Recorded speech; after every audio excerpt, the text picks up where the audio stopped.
मी मीडियाला विनंती करीन थोडं आणखी मागे जावं आपण आणि थोडं पुढे घ्यावा, अजून पोडियम थोडं आणखी पुढे घ्यावा.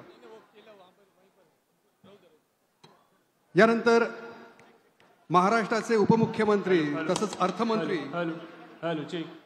माननीय अजितदादा म्हणजे काय ना, बोलणारा आणि त्या पद्धतीने जे बोलतात ते सगळंच्या सगळं आपल्या सगळ्यांनी आणि महाराष्ट्राच्या भल्यासाठी करणारं एक सक्षम नेतृत्व म्हणून अजितदादांना आपण ओळखतो. दादांसाठी टाळ्या वाजवूयात.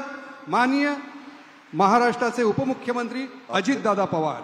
आपल्या राज्याचे लाडके मुख्यमंत्री एकनाथराव शिंदेजी, उपमुख्यमंत्री देवेंद्रजी फडणवीस, मंत्रिमंडळातील आमचे सहकारी गुलाबराव पाटील, गिरीश महाजन, अनिल भाईदास पाटील, नवनिर्वाचित खासदार स्मिताताई वाघ, विधिमंडळातील आमचे सहकारी चिमणराव पाटील, संजय सावकारे, राजू मामा भोळे, किशोर पाटील, मंगेश चव्हाण, लताताई सोनवणे, चंद्रकांत पाटील, संजय पवार, अभिषेक पाटील, उमेश निबाडे, रवींद्रनाना पाटील, ज्ञानेश्वर जळकेकर, वासुदेव पाटील, उज्ज्वलाताई बेंडाळे, निलेश पाटील, अभिलाषा रोकडे, सर्व माझ्या शासनाचा विविध खात्याचा उपस्थित असणारा अधिकारी वर्ग, माझ्या जळगाव शहरातून आणि जळगाव जिल्ह्याच्या कानाकोपऱ्यातून आलेल्या माझ्या सर्व मायमाऊली, माझ्या भगिनी, तसंच उपस्थित असणारे सगळे प्रतिष्ठित नागरिक, बंधू भगिनींनो आणि माझ्या तरुण मित्रांनो, मायमाऊलींनो, पहिल्यांदाच एवढ्या प्रचंड संख्येने तुम्ही आज या महत्त्वाच्या कार्यक्रमाला उपस्थित राहिला त्याबद्दल राज्य सरकारच्या वतीनं आपलं मनापासून मी स्वागत करतो. खऱ्या अर्थाने काही महत्त्वाकांक्षी योजना राज्य सरकारने आपल्याकरता आणल्यात. जवळपास गेले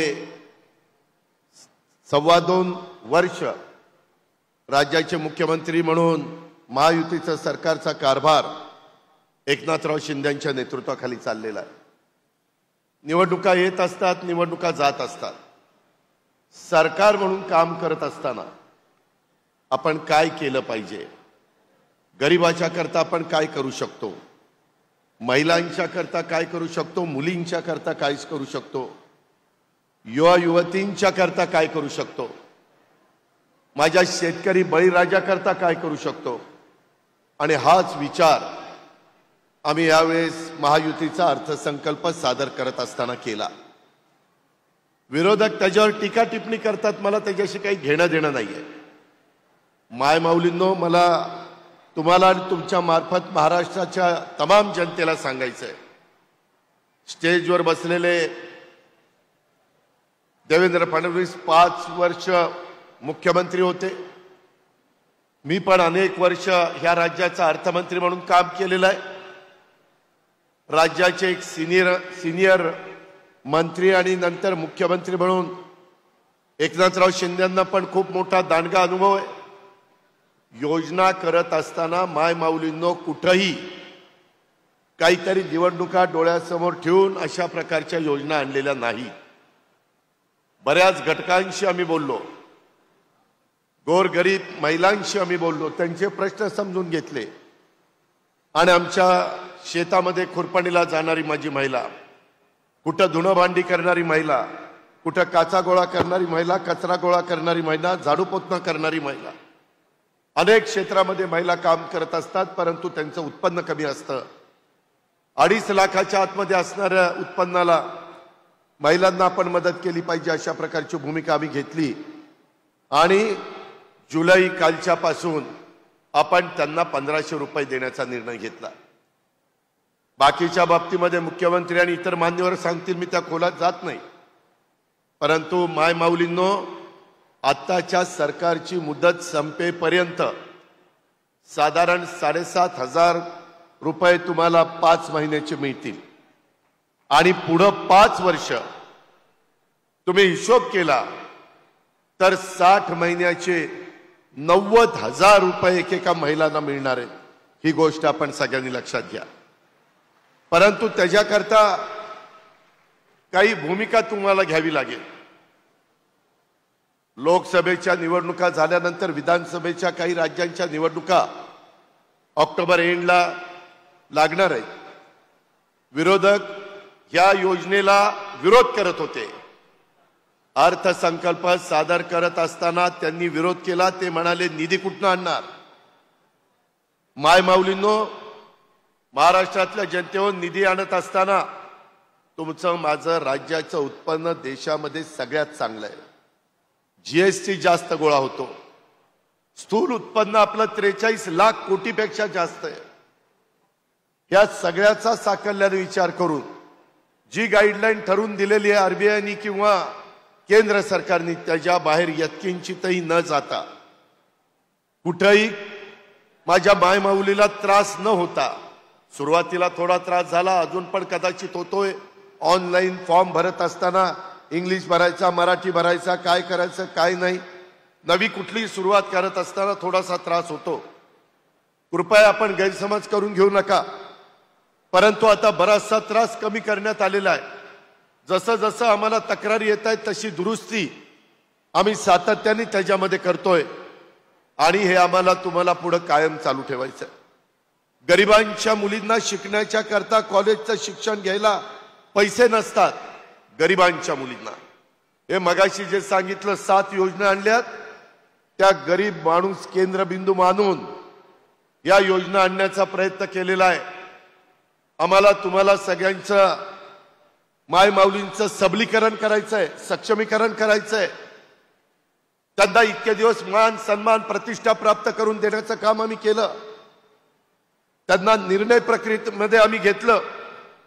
आज माझ्या जळगावच्या पुरतं बोलायचं झालं जिल्ह्याच्या, तर एकूण बचत गटाची संख्या 28,650 आहे. महिलांची संख्या 2,90,000 आहे. आणि लाभार्थी माझी लाडकी बहीण योजना, मुख्यमंत्री माझी लाडकी बहीण योजना, हे 5,34,000 अर्ज आलेले आहेत. अजूनही अर्ज येतील. मायमाऊलींनो, जरी त्या लाभामध्ये बसणाऱ्या काही महिला राहिलेल्या असतील तर घाबरू नका. त्यांनाही अजून फॉर्म भरता येतील. कोणी काही खोटं नाटं सांगेल त्याच्यावर विश्वास ठेवू नका. मागं लोकसभेला तसं घडलं. जाणीवपूर्वक आम्ही कुठंतरी संविधान बदलणार, आम्ही कुठंतरी आरक्षण काढणार, अशा प्रकारचा खोटा प्रचार नेरेटिव्ह आमच्या विरोधामध्ये सेट करण्याचा प्रयत्न केला. आता मात्र माझी हात जोडून विनंती आहे की अजिबात त्या गोष्टीवर विश्वास ठेवू नका. आम्ही कधीही तुम्हाला चुकीचं सांगणार नाही. आम्ही स्पष्ट बोलणारे आणि घेतलेला निर्णय राबवणारी लोक आहोत. आम्ही कामाची माणसं आहोत. आम्ही नुसतं राजकारण करणारी माणसं नाहीये. महाराष्ट्रातल्या सर्वसामान्य माणसाला एक प्रतिष्ठा प्राप्त करून देण्याचं काम हे महायुतीचं सरकार करतंय. त्याच्यातून माझ्या शेतकऱ्यांना, बळीराजाला वीज माफीचा निर्णय आपण घेतलेला आहे. खूप चांगले चांगले निर्णय घेतलेले आहेत. आज ह्या प्रचंड संख्येने आपण आलाय. उद्याच्याला हे पैसे ज्यावेळेस सुरू होतील त्यावेळेस कधी कधी बातम्या येत आहेत की कुणीतरी लोकप्रतिनिधींनी सांगितलं की हे 1,500 रुपये दिल्यानंतर आम्ही परत घेऊ. मी मुख्यमंत्री उपमुख्यमंत्र्यांच्या साक्षीनं सांगतो, हे पैसे परत घेण्याकरता नाही, तुमच्या करता दिलेले आहेत. त्याच्यामुळे कुणी काही सांगितलं तर त्याच्यावर विश्वास ठेवू नका. कोण सांगेल आम्ही नंतर आढावा घेणार आहे, अजिबात नाही. हा सगळा अधिकार मुख्यमंत्र्यांचा, नामा लोकांचा आहे. त्याच्यामुळे दुसरे कधीतरी वेगळ्या पद्धतीचं वक्तव्य करतात आणि त्याच्यातनं पेपरबाजी होते, त्याच्यातनं वेगवेगळ्या प्रकारच्या बातम्या पसरवल्या जातात आणि त्याच्यातून नाहक या महायुतीच्या सरकारची बदनामी होती. त्याकरता देखील आपण काळजी घ्या. आपण अनेक वर्ष आम्हा लोकांना ओळखता आणि त्याच्यामुळं राज्याच्या विकास कामावर कुठलाही परिणाम न होऊन देता जी काही कामं चाललेली आहेत ती कामं गतीनं चालतील. आणि त्याचबरोबर या ज्या काही महत्वाच्या योजना आपण दिलेल्या आहेत त्या योजनेचा पण लाभार्थ्यांना व्यवस्थितपणे लाभ होईल. मात्र माझ्या मायमाऊलींनी आता इतके दिवस स्वतःच्या पोटाला चिमटा काढून तुम्ही स्वतःच्या गोष्टीला मुरड घातली. आता मात्र हे पैसे तुमच्या अकाउंटला येणार आहेत, कुणाच्या मार्फत नाही. तुमचा जो डीबीटी असेल त्या पद्धतीने येणार आहेत. तुम्हाला ज्यावेळेस काढायचे त्यावेळेस काढा, तुम्हाला ज्या ठिकाणी खर्च करायचे त्या ठिकाणी करा. आया बहिणींनो, माझ्या मायमाऊलींनो, ह्याच्यामध्ये वर्षाला 46,000 कोटी एवढी रक्कम माझ्या महाराष्ट्रातल्या चांद्यापासून बांद्यापर्यंत असणाऱ्या महिलांच्या हातामध्ये जाणार आहे. हा पैसा माझ्या खेडोपाडी जाणार आहे, हा पैसा माझ्या शहरी भागामध्ये जाणार आहे आणि ते उद्याच्याला खर्च केल्यानंतर बाजारपेठेला उठाव येणार आहे. याही गोष्टीचा विसर आपण अजिबात पडून देऊ नका अशी माझी विनंती आहे. आज याला धरूनच आमच्या पालकमंत्री गुलाबराव पाटलांनी तिथं धरणगावला बालकवी ठोंबरे साहेबांचं त्याच्यामध्ये स्मारक घेतलेलं आहे, भूमिपूजन झालंय. बहिणाबाई चौधरींचं आपण स्मारक करतोय. ज्या ज्या महान व्यक्ती होऊन गेल्या त्यांचा आदर्श पुढच्या पिढीच्या समोर देखील राहिला पाहिजे. त्यांचं स्मरण नवीन पिढीनं पण केलं पाहिजे आणि त्यांच्या एकंदरीत तो काळ आठवत आपण त्यांनी दाखवलेल्या रस्त्याने पुढे जायचं असतं. त्या पद्धतीनं आपण पुढे जाण्याचं काम करूया. कुठल्याही खोट्या नाट्या प्रचाराला आपण बळी पडू नका. अतिशय दिमागदार कार्यक्रम माझ्या जळगावच्या पालकमंत्र्यांनी, सगळ्या आमच्या लोकप्रतिनिधींनी, सगळ्या अधिकाऱ्यांनी इथं जो घडून आणला त्याबद्दल सर्व माझ्या सहकाऱ्यांना मी मनापासून धन्यवाद देतो, त्यांचे मनापासून आभार मानतो. आणि माय माऊलींनो, तुम्हाला उद्याच्या काळामध्ये ही योजना किंवा इतर अनेक योजना आहेत त्या माझे देवेंद्रजी किंवा मुख्यमंत्री सांगतील. वेळ बराच झालेला आहे म्हणून मी वेळ घेत नाही, गरम देखील होत आहे आणि त्यामुळं माझं तुम्हाला सगळ्यांना सांगणं आहे, ह्याच्याबरोबर आपल्या इथली केळी असेल, आपल्या इथले पाटबंधारे खात्याचे प्रकल्प असतील, आपल्या इतर विकासाचे प्रश्न असतील, जे आमचे जळगावचे लोकप्रतिनिधी सातत्याने विधिमंडळामध्ये मांडतायत, त्यालाही न्याय देण्याची भूमिका ही आम्हा लोकांची राहणार आहे. आणि त्याचबरोबर केंद्रामध्ये आता तिसऱ्यांदा नरेंद्र मोदी साहेबांचं सरकार आलेलं आहे. ते सरकार आपल्या विचाराचं आहे. उद्याच्याला त्यांच्याकडून देखील आपल्याला विकासाच्या करता मोठा निधी आणण्याचं काम देखील करायचं आहे. परंतु ते सगळं तुमच्या हातात आहे. तुम्ही जर उद्याच्या काळामध्ये येणाऱ्या निवडणुकीमध्ये ज्यावेळेस मतदानाला जाल त्यावेळेस या सगळ्या योजना चालू राहाव्या असं वाटत असेल, आपल्याला दर महिन्याला हे सबलीकरणाच्या करता जी मदत, जे काही रक्कम मिळते ती रक्कम मिळावी असं वाटत असेल, तर मात्र तुम्ही ज्यावेळेस मतपेटीकडे जाल त्यावेळेस जिथं कमळ असेल, जिथं धनुष्यबाण असेल, जिथं घड्याळ असेल, अशा ठिकाणी बटन दाबण्याचं माझी विनंती आहे. तो तुमचा अधिकार आहे, मी बळजबरी करणार नाही, तो तुमचा अधिकार आहे. परंतु विनंती करण्याचं तर आमचं काम आहे. घटनेचे शिल्पकार डॉक्टर बाबासाहेब आंबेडकरांनी तो आपल्या सगळ्यांना अधिकार दिलाय, संविधानाने अधिकार दिलाय. परंतु या सगळ्या राज्याच्या सर्वांगीण विकासाच्या करता घेतलेल्या चांगल्या चांगल्या योजना पुढं अनेक वर्ष चालण्याच्या करता, पुन्हा महायुतीचं सरकार आणण्याच्या करता माझ्या मायमाऊलींनी आशीर्वाद द्यावेत, पाठिंबा द्यावा, सहकार्य करावं. आणि उद्याच्या 19 तारखेच्या रक्षाबंधनाच्या निमित्तानं जी राख्या तुम्ही आम्हाला बांधलेल्या आहेत त्या राखेला साक्षी ठेवून आम्ही सांगतो की भावाच्या नात्याने माझ्या मायमाऊलीला कोणतीही गोष्ट कमी पडू दिली जाणार नाही, हा शब्द देतो आणि आपली रजा घेतो. जय हिंद, जय महाराष्ट्र. धन्यवाद.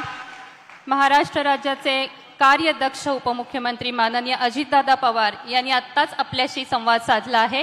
या दरम्यान केंद्रीय राज्यमंत्री क्रीडा आणि युवक कल्याण माननीय नामदार रक्षाताई खडसे यांचं आगमन झालं आहे. आपण त्यांचं शब्द सुमनांनी जोरदार टाळ्यांच्या गजरामध्ये स्वागत करूया. आणि समोर असलेले जे मीडियावाले आहेत त्यांना मी विनंती करीन, आपण थोडं मागे जा, मागच्या महिलांना दिसत नाही प्लीज. त्यानंतर मी आमंत्रित करणार आहे, पण अगोदर आपल्या सगळ्यांना विनंती, आपण थोडं मागे जा प्लीज. जरा आपण उठावं तिथून आणि थोडं मागे जा. मीडियाच्या सगळ्या मी बांधवांना विनंती करतो, जे स्टँडिंग मीडिया आहे त्यांनाही विनंती आहे, आपण थोडं मागे जा. मागे भगिनींना दिसत नाहीये, विनंती करतो आपल्याला परत एकदा. जे स्टँडिंग आहे, जे बसलेले आहेत त्या सगळ्यांना विनंती आहे, आपण आणखी थोडं मागे जा. आज या ठिकाणी मुख्यमंत्री महिला सशक्तीकरण अभियानासाठी सगळे मान्यवर इथं आले आहेत. जिल्ह्यातले अनेक नेते आहेत. सगळ्यांनाच आपल्याशी संवाद साधायचा आहे, पण वेळेअभावी आपण त्यात